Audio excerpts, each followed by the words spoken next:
ce troisième quartier libre, je suis allée à la rencontre des habitants du quartier ouest à Échirolles. Après le traditionnel café partagé avec quelques parents d'élèves devant l'école Paul Vaillant-Couturier, j'ai fait la rencontre de l'association du quartier Jean Jaurès, des bénévoles qui représentent leur quartier et travaillent chaque jour à améliorer leur qualité de vie et celle de leurs voisins. Puis j'ai échangé avec les élèves du collège Pablo Picasso.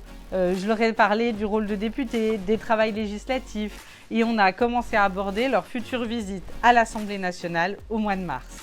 Nous avons visité l'entreprise à but d'emploi, donc Soléo, sur le quartier ouest d'Échirolles. Voilà une expérimentation qui aujourd'hui commence à porter ses fruits, sur lesquels on voit qu'il y a une véritable dynamique avec des services qui sont maintenant tournés vers les habitants, qui permettent à des personnes qui sont un petit peu éloignées de l'emploi ou même très éloignées de l'emploi de retrouver un emploi. Ensuite, nous avons partagé un repas préparé par les bénévoles de l'association Azoé.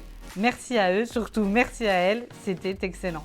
Autour d'une table dressée pour l'occasion, j'ai pu partager ce moment avec les habitants venus à ma rencontre. Et nous avons parlé de la crise de l'énergie, de la rénovation des bâtiments, de la nécessité d'augmenter les salaires, notamment dans les emplois majoritairement féminins, comme les métiers du soin.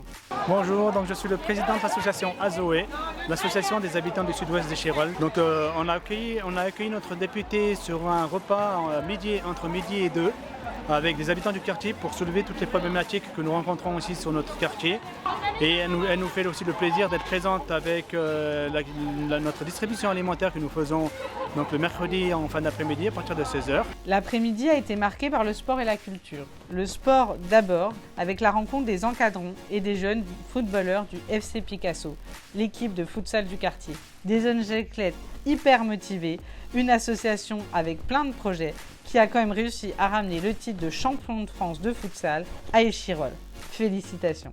Et on compte sur vous pour le garder cette année. Puis nous sommes allés à la rencontre de l'école de cirque aux Agrès du Grand pour découvrir leur local impressionnant avec tout l'investissement artistique, sportif des élèves, des professeurs et de l'ensemble du conseil d'administration. Il y a à Échirolles-Ouest une énergie, une envie débordante qui se heurtent parfois à la réalité, mais qui trouvent des solutions. Bravo à vous, bravo à eux, vous pouvez compter sur moi pour porter vos combats à l'Assemblée.